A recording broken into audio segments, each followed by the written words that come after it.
Birth of the narcissist. If you've been pulled into the orbit of a narcissist, you may have spent years asking the wrong question. Why me? The better question is, what was missing in them, and what did I unknowingly represent? To answer that, we must go back to their beginning, to childhood. Before the charm, before the mask, before the collapse, we must trace the narcissist journey from fantasy to pathology, and then understand how survivors like you become the final mirror. The child trapped in the dream. The child who will one day become a narcissist begins life like all children, as an unformed self, waiting to be organised. But unlike healthy children, whose early emotions are scaffolded by a present and attuned caregiver, the narcissistic child is shaped inside a fantasy vacuum. In those first years of life, the infant does not yet have a left brain capable of logical language or time sequencing. Their world is entirely felt and entirely right brained. It is image, sensation, sound, gaze, hunger, fear, and comfort. It is pure affect. What this child needs is a caregiver who feels them back, who matches their distress, regulates their fear, and gives shape to their inner chaos. But the narcissistic child's mother is either unavailable, emotionally absent, ill, self preoccupied, inconsistent, loving one day, shaming the next, invasive, using the child for her own emotional regulation, or idealizing, projecting her unmet needs onto the child. This causes a symbolic rupture. The child learns that their real feelings are unwelcome. They split, they rage, shame, hunger, terror, and sadness. The true self must be sealed away. What emerges in its place is a false self.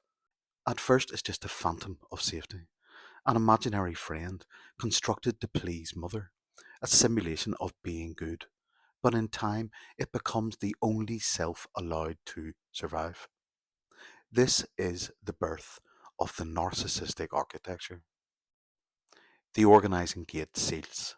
Every infant passes through what MPIT calls the organizing gate, a symbolic structure that determines what gets processed and what gets sealed. In a healthy child, the gate opens and closes rhythmically, allowing raw emotion to be felt, recognized by the caregiver, and slowly metabolized. This is how the depressive position, the capacity for mixed feelings, empathy, and guilt, is formed.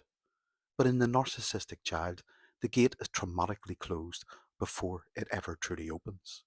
The child is left stranded in what Klein called the paranoid schizoid position, an early relational state defined by splitting, projection, and idealization of the caregiver on one side and rejection of the bad self on the other. The sealed gate forms a shadow reflex, an internalized survival structure that holds the disowned self, the mother imago, and all the affect that could not be safely processed. From this moment on, the child is no longer relating to people. They are relating to introjects, internalized simulations of others. They do not see you, they see what you reflect back. The false self becomes the only self. With the gate sealed, the child grows, but the self does not. The false self learns to mimic charm, ambition, likability, and empathy. It mirrors its surroundings expertly, but underneath is a hollow centre, a self not organised around reality, but around what others need them to be. In adolescence and adulthood, this becomes dangerous, because now the narcissist requires others to complete their sense of self. This is not love. This is not bonding. This is not intimacy. It is functional possession. Sam Vaknin identified the four S's, the primary functions that serve the narcissist's psychic economy. Sex, not for closeness, but to dominate or gain identity. Supply, either narcissistic, adoration or validation, or sadistic, the receiving of humiliation for control and domination. Services, to manage life's tasks, keeping the fantasy running. Safety, to contain their collapse, act as emotional armour. You were chosen to meet two or more of these needs. You were idealized because you seemed to provide a missing piece. But it was never truly you they saw. It was always the projection of you. Why they turn on you. Narcissists do not love. They idealize. Then they invert. The longer you stay, the more dangerous your presence becomes. You begin to reflect reality. You mirror back inconsistencies. You expose fractures. You call forth shame. You become a symbolic threat to the very fantasy that allowed them to function. They begin to devalue you, not because of who you are, but because of what you have now failed to protect. The illusion. Your love becomes unbearable.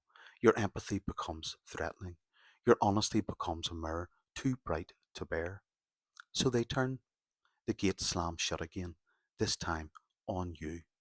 You are now sealed in their inner world as a split off object, either all good to be hoovered later, or all bad to be annihilated now. Why you stayed?